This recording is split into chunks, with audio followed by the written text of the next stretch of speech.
Next topic हम cover कर रहे हैं ओजोन।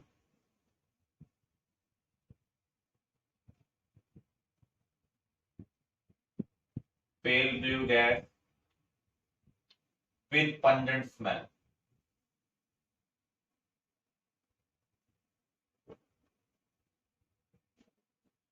इसको हम प्रिपेयर कैसे कर सकते हैं? इसके लिए हम एक अपरेटस यूज करते हैं।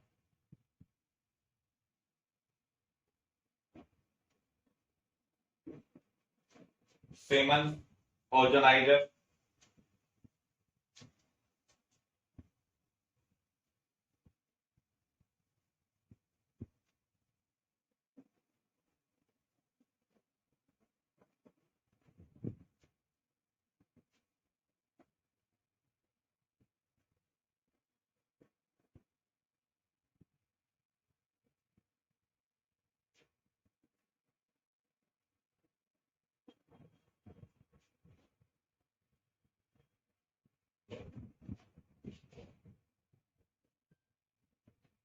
हम क्या करेंगे,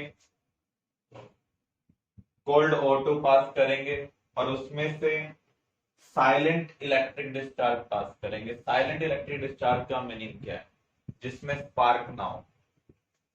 तो उस केस में कुछ पार्ट O2 का किस में कन्वर्ट हो जाएगा? ओजोन के अंदर कन्वर्ट हो जाएगा। क्योंकि 100% ऑक्सीजन नहीं है, इसलिए इसे हम क्या कहेंगे? ओजोनाइज ऑक्सीजन।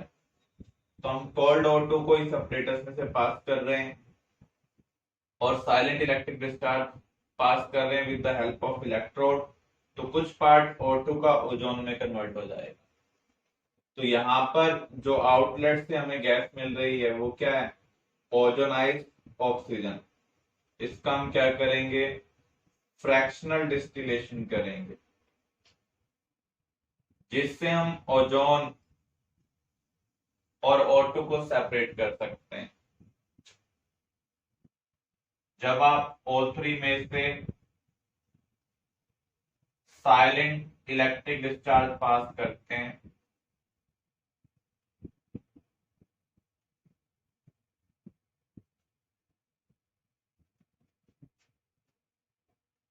तो इसका कुछ पार्ट किस में कन्वर्ट हो जाएगा? O3 में कन्वर्ट होगा।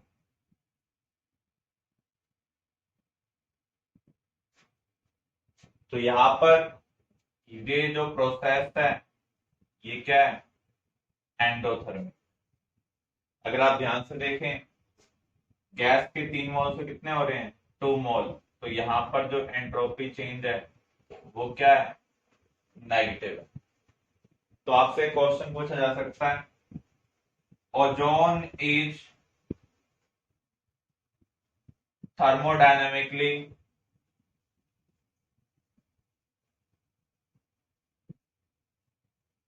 not stable. What is the reason? अगर आप इसके इस ऑब्जर्वेशन को देखें ध्यान से, ओजोन फॉर्मेशन एंडोथर्मिक भी है और एंट्रोपी चेंज नेगेटिव भी है। जबकि स्पॉन्टेनियस होने के लिए या तो एंथैल्पी चेंज नेगेटिव होना चाहिए या फिर एंट्रोपी चेंज क्या होना चाहिए? Positive. Since formation of ozone from O2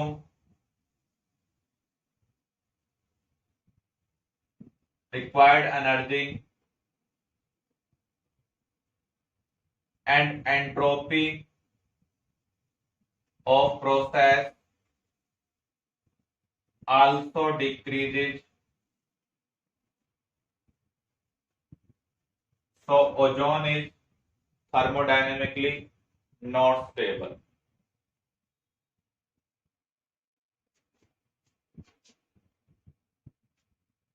Detection and estimation of ozone.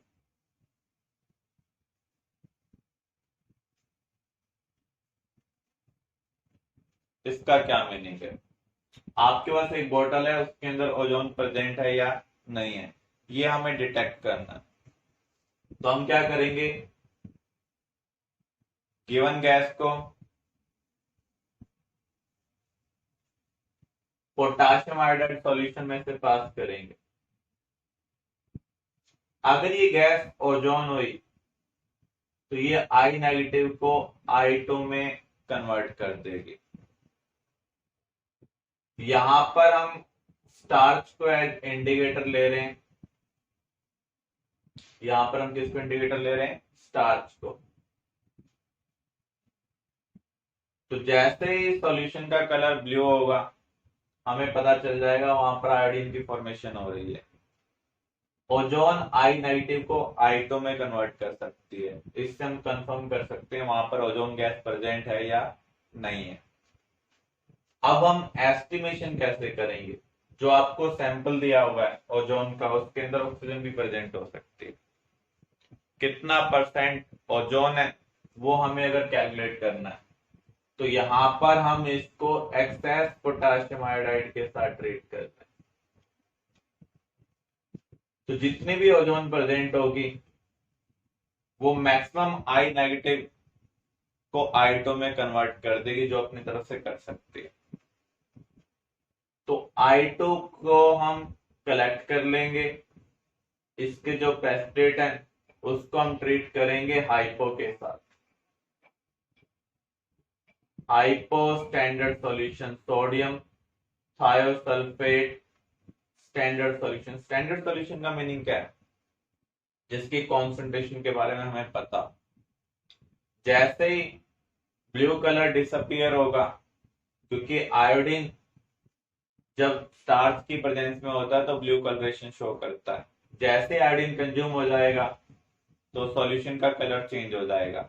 हम टाइट्रेशन तब तक परफॉर्म करते हैं जब तक सॉल्यूशन का कलर चेंज नहीं होता।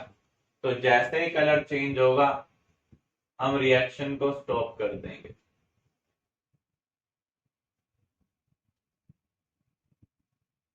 तो इसका हमने कितना वॉल्यूम यूज किया, इसकी कॉन्सेंट्रेशन हमें पता है। इस इंफॉर्मेशन का यूज करते हुए हम ओजोन के अमाउंट को डिटरमाइन कर सकते हैं। तो इसे हम क्या कहेंगे, एस्टिमेशन। अगर हम KI यूज कर रहे हैं in the presence of starch indicator, blue colouration मिलता है, तो हम डिटेक्ट कर पा रहे हैं ओजोन प्रेजेंट है या नहीं है। तो इसको हम क्या कहेंगे, डिटेक्शन। क्लियर।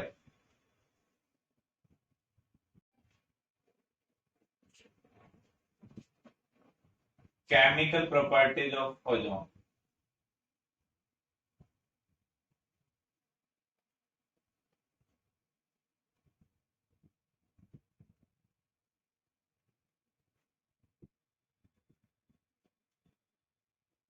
ओजोन को जब हम हीट करते हैं तो ये किस में कन्वर्ट हो जाती है, O2 प्लस O में। जो भी हमें नसेंट ऑक्सीजन प्रोवाइड करता है वो कौन सा नेचर शो करेगा, oxidising nature.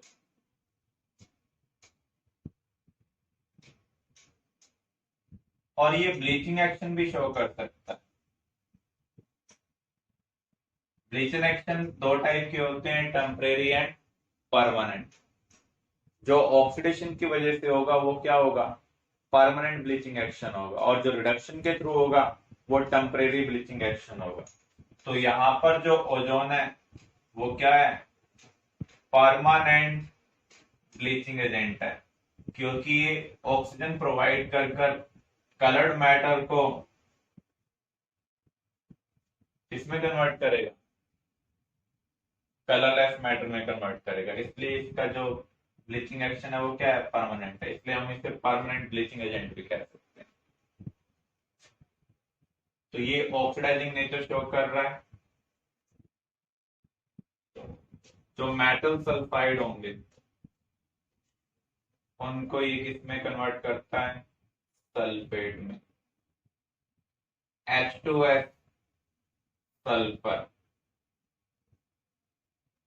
Ferrous ferric, nitrite nitrate, sulphide, sulphate. Halide को ये किस में कन्वर्ट करेगा? हैलोजन में कन्वर्ट। एक केस आपको स्पेशली याद रखना होगा, एग्जाम के लिए भी इंपॉर्टेंट है। अगर हम पोटाशियम आयोडाइड को बेसिक कंडीशन के अंदर ओजोन के साथ ट्रीट करते हैं तो उस केस में ये कन्वर्ट हो जाता है आयोडेट में। यहां पर आयोडीन की ऑक्सीडेशन स्टेट क्या है? +5। तो बेसिक कंडीशन में जब आप पोटाशियम आयोडाइड के साथ ओजोन को ट्रीट करेंगे तो उस केस में पोटाशियम आयोडाइड बनता है। अदरवाइज आई नेगेटिव किसमें कन्वर्ट होता है? I2 में। अदर हैलोजन जो हैलाइड है वो हैलोजन में कन्वर्ट हो। ये सिर्फ आयोडाइड के लिए है बेसिक कंडीशन। तो यहाँ पर हमने जो रिएक्शन कवर किए हैं मेनली ये दो रिएक्शन इंपॉर्टेंट है, इसके ऊपर क्वेश्चन आपके पास आ सकता है। जो ब्लैक लाइट पेंटिंग्स हैं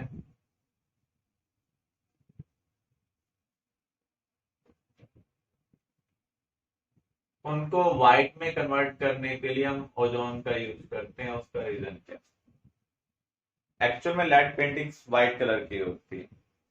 एटमॉस्फेयर के अंदर जो हाइड्रोजन सल्फाइड प्रेजेंट है वो धीरे धीरे लाइट के कांटेक्ट में आता है, उसको लेड सल्फाइड में कन्वर्ट करता है, तो जिससे लेड पेंटिंग्स क्या हो जाएंगी?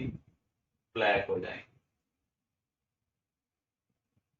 अब उनको ओरिजिनल कलर देने के लिए हम इसको ओजोन के साथ ट्रीट करते हैं, तो जिससे मेटल सल्फाइड किस में कन्वर्ट हो जाएगा? सल्फेट में कन्वर्ट हो जाएगा। और जो लेड सल्फेट यहाँ पर बन रहा है उसका कलर भी क्या है? व्हाइट। यहाँ पर केमिकल चेंज जरूर हो रहा है लेकिन कलर क्या है? सेम है। तो लेड पेंटिंग जब ब्लैकिश हो जाती हैं उनको वापस व्हाइट में कन्वर्ट करने के लिए हम किसका यूज करते हैं? ओजोन का यूज करते हैं।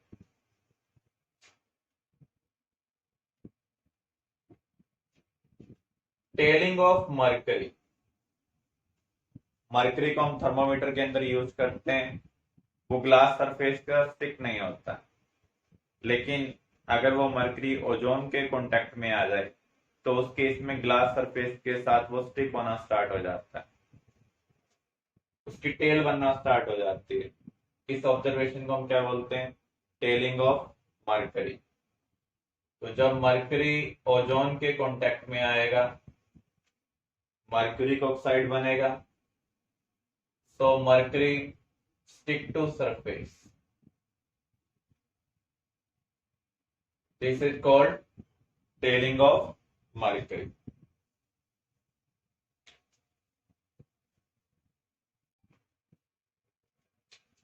नेक्स्ट टॉपिक हम कवर कर रहे हैं sulphuric acid.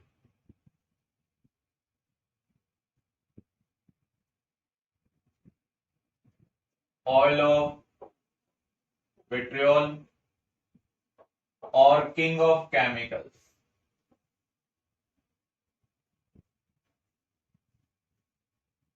Mostly chemical sulphuric acid का यूज कर बनाए जाते हैं, इसलिए हम इसे क्या बोलते हैं? King of chemicals.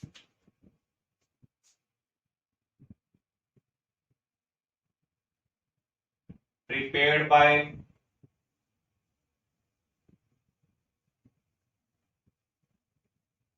Contact process. Contact process में हम क्या करते हैं? पायराइट बर्नर में या तो हम सल्फर लेंगे या कोई पायराइट और लेंगे और रोस्टिंग करेंगे। जब हम रोस्टिंग करते हैं तो सल्फर किस में कन्वर्ट हो जाती है? सल्फर डाइऑक्साइड में। अब हम इसको कूलिंग चैम्बर में से पास करेंगे ताकि इसका टेम्परेचर डाउन हो जाए। जो इसके साथ डस्ट पार्टिकल आए हैं उसमें से जो हैवी डस्ट पार्टिकल हैं वो सेटल हो जाए। इसके बाद हम इसको पास करेंगे प्योरीफाइंग यूनिट के अंदर।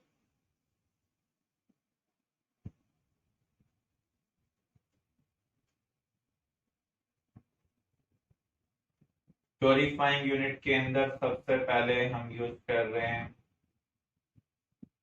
डस्ट फिल्टर का, जो डस्ट पार्टिकल को रिमूव करेगा।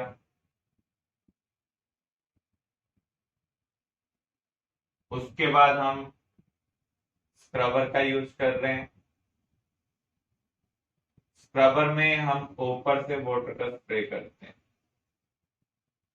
ताकि जितनी भी वाटर सॉल्युबल इम्प्योरिटीज हैं वो क्या हो जाए, रिमूव हो जाए। इसके बाद हम इसको पास करते हैं ड्राइंग यूनिट में से, और यहां पर हम कॉन्संट्रेटेड H2SO4 का स्प्रे कर रहे हैं। ये डिहाइड्रेटिंग एजेंट है, तो यहां पर जो मॉइस्चर रह गया होगा उसको रिमूव करें।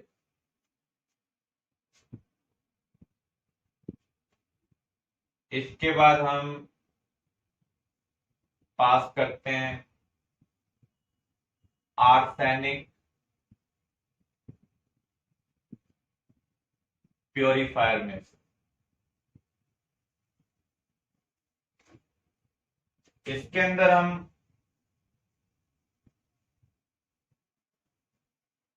फेरिक हाइड्रोक्साइड के क्रिस्टल प्लेस करते हैं जो आर्सेनिक और आर्सेनिक कंपाउंड को अब्जॉर्ब करता है। इसके बाद जो SO2 यहां से निकल रही है उसको हम टेस्टिंग बॉक्स में पास करेंगे। टेस्टिंग बॉक्स के अंदर हम लाइट बीम पास करेंगे। अगर लाइट बीम का पाथ हमें विजिबल होगा तो इसका मीनिंग जो SO2 है वो प्योर नहीं है, वो कैटालिस्ट को डैमेज कर सकती है। अगर लाइट बीम का पाथ विजिबल है तो हम इसको वापस से प्योरीफाइंग यूनिट के अंदर पास करेंगे। अगर लाइट बीम का पाथ विजिबल नहीं है तो इसे हम पास करेंगे कैटालाइटिक कन्वर्टर में। कैटालाइटिक कन्वर्टर के अंदर प्लैटिनम या वेनेडियम पेंटॉक्साइड की ग्रिल्स हैं।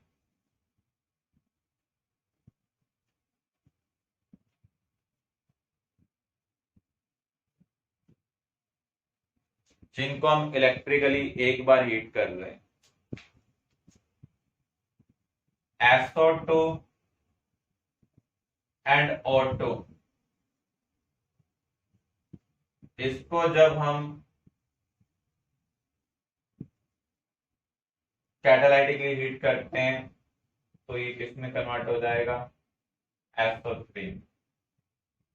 ये जो प्रोसेस है ये क्या है, एक्सोथर्मिक है।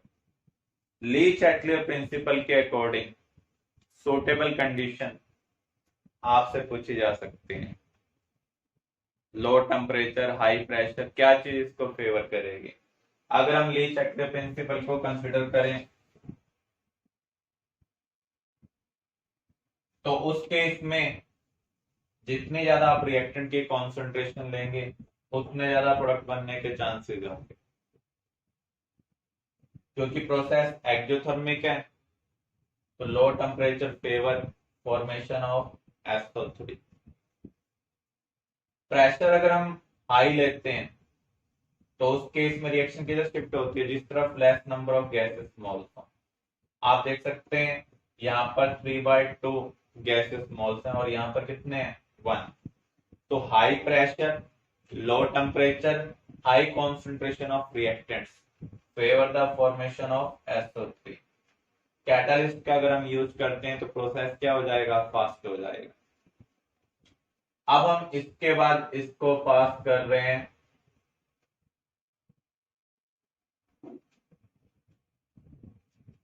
ऑब्जॉर्प्शन टावर में।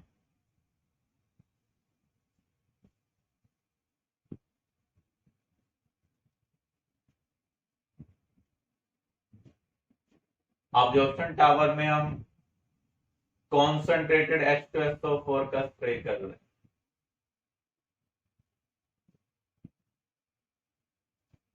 हम वाटर का स्प्रे भी कर सकते थे, बिगनिंग में वाटर का स्प्रे ही किया गया, लेकिन SO3 और वाटर के बीच में जो रिएक्शन है वो हाईली एक्सोथर्मिक है। जो सल्फ्यूरिक एसिड बन रहा है वो वेपर्स में कन्वर्ट हो रहा है, तो वहां पर जो वर्कर काम कर रहे थे उनके लंग्स को वो डैमेज कर रहा था, इसलिए यहां पर प्रोसेस में मॉडिफिकेशन की गई। SO3 और H2SO4 मिलकर क्या बनाते हैं, H2S2O7। इसे हम क्या बोलते हैं, ओलियम और फ्यूमिंग सल्फ्यूरिक एसिड। जब भी हमें सल्फ्यूरिक एसिड चाहिए होता है तो कैलकुलेटेड अमाउंट ऑफ वाटर को हम मिक्स करते हैं और H2SO4 को हम ऑब्टेन करते हैं। तो यहाँ पर कंप्लीट प्रोसेस है, सच आपको याद रखने की जरूरत नहीं है। ये जो रिएक्शन है मेनली इसके ऊपर क्वेश्चन आता है।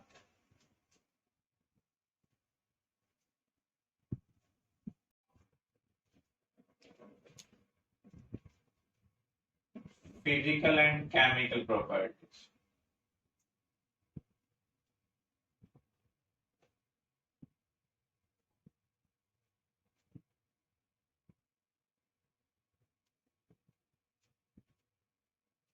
कलरलेस,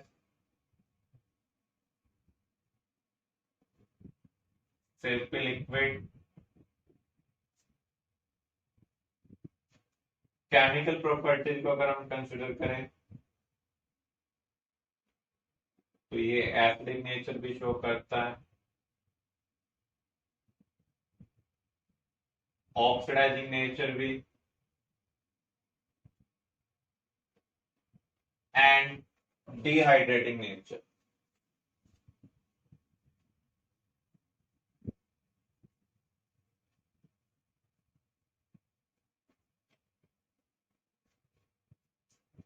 डाइल्यूट कंडीशन में H2SO4 एसिडिक नेचर शो करता है, कॉन्सेंट्रेटेड कंडीशन में ये ऑक्सीडाइजिंग नेचर शो करता है, कॉन्सेंट्रेटेड कंडीशन में ये कन्वर्ट हो जाता है SO2 प्लस H2O और हमें नसेंट ऑक्सीजन प्रोवाइड कर रहा है। और जो भी हमें नसेंट ऑक्सीजन प्रोवाइड करेगा वो कौन सा नेचर शो करेगा, ऑक्सीडाइजिंग नेचर।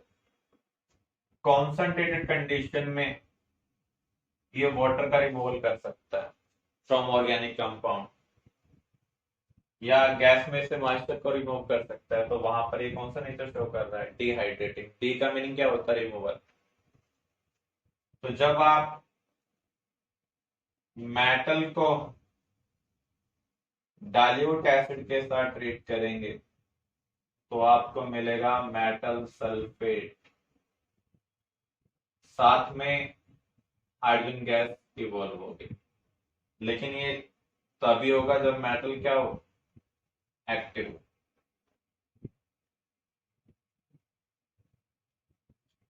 अगर आप मेटल को कॉन्सन्ट्रेटेड सल्फ्यूरिक एसिड के साथ ट्रीट कर रहे हैं तो उस केस में क्या बनेगा, metal sulphate,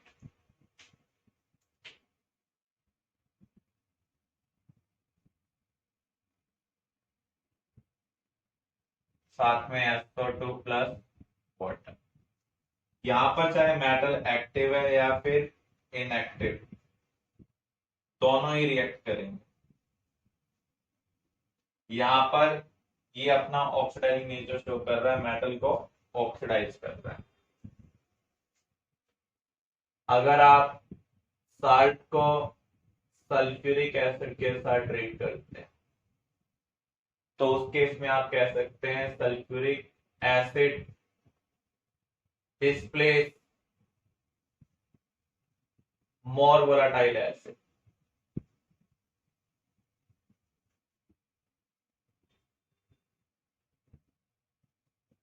strong acid salt जो है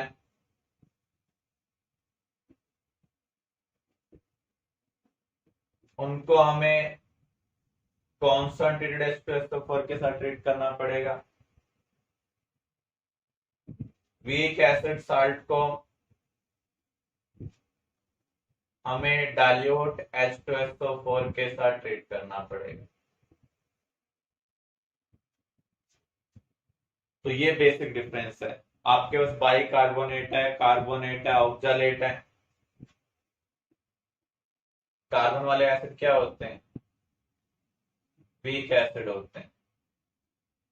तो इनके जो साल्ट होंगे उनको अगर आप डाइल्यूट H2SO4 के साथ ट्रीट करेंगे तो आपको सल्फेट मिलेगा, साथ में ये एसिड मिलेंगे। कार्बोनिक एसिड अनस्टेबल होता है तो वो किस में कन्वर्ट हो जाता है? CO2 प्लस वाटर के अंदर। जो नाइट्रिक एसिड है वो स्ट्रॉन्ग है। अगर आपके पास मेटल नाइट्रेट है तो उसको डिकम्पोज करने के लिए हमें क्या चाहिए? Concentrated H2SO4। किसी भी साल्ट को जब आप एसिड के साथ ट्रीट करते हैं तो स्ट्रॉन्ग एसिड वीक एसिड को उसके साल्ट में से क्या करता है? डिस्प्लेस करता है। तो यहां पर साल्ट का डिकम्पोजिशन हो रहा है।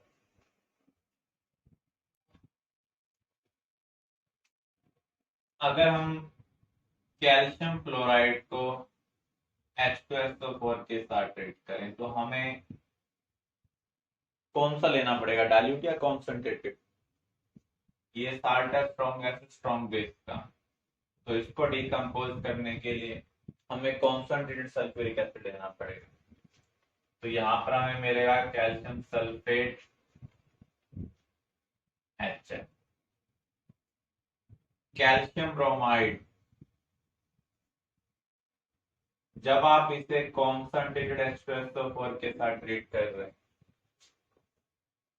तो प्रोडक्ट क्या मिलना चाहिए? Calcium sulphate HBr। लेकिन ये प्रोडक्ट नहीं मिल रहा। कैल्शियम आयोडाइड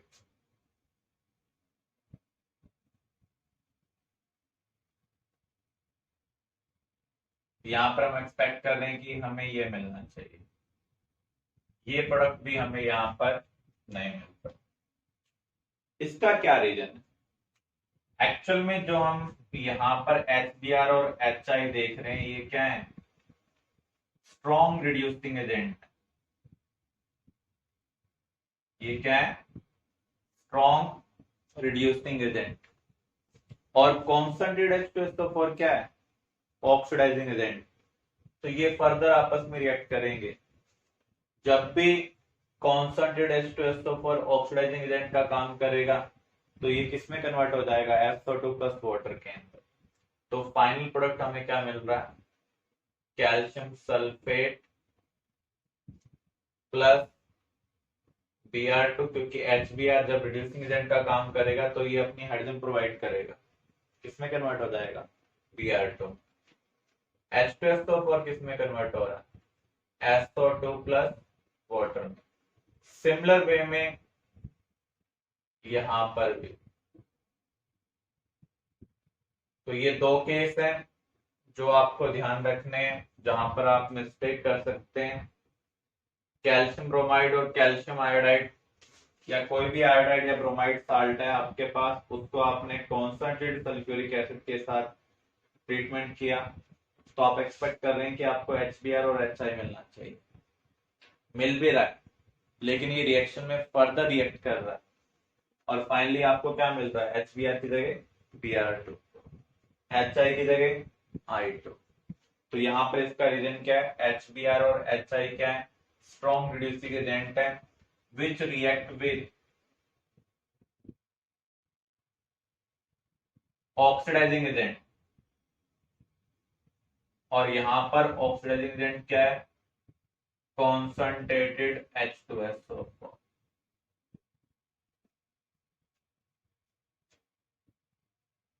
अगर हम ऑक्सैलिक एसिड को कॉन्सन्ट्रेटेड सल्फ्यूरिक एसिड के साथ ट्रीट करेंगे तो यहाँ पर ये कौन सा नेचर शो करेगा, डिहाइड्रेटिंग नेचर, क्योंकि यहाँ पर हाइड्रोजन भी है और ऑक्सीजन भी है। तो हम वाटर का रिमूवल करेंगे, वाटर का रिमूवल करने के बाद क्या बच रहा है, CO2 प्लस CO। ऐसे अगर हम केन शुगर को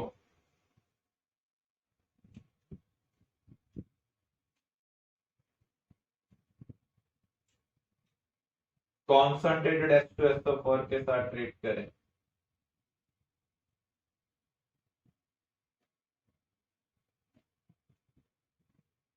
तो हमें क्या मिल रहा है, चार्ड कार्बन। चार्ड का मीनिंग होता है जला हुआ। तो यहां पर आपको ब्लैकिश पार्ट मिलेगा जो कि कार्बन है। तो यहां पर कॉन्सन्ट्रेटेड सल्फ्यूरिक एसिड क्या शो कर रहा है, डिहाइड्रेटिंग नेचर शो कर रहा है।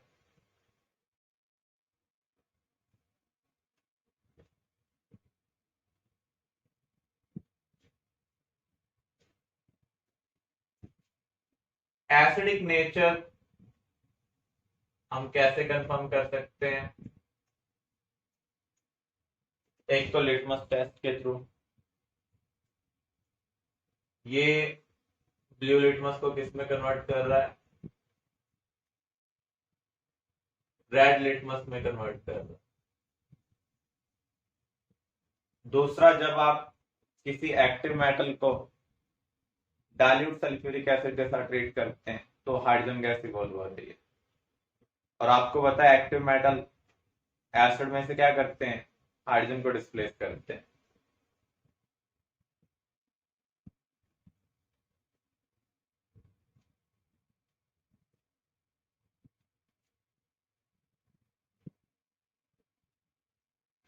इसका जो एसिडिक नेचर है वो क्या है, डाई बेसिक है। मीन्स ये 2H+ आयन प्रोवाइड कर सकता है।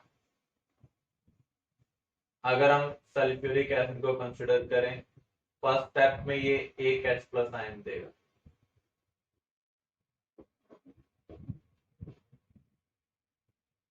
सेकंड स्टेप में फिर ये एक H+ आयन और रिलीज करेगा।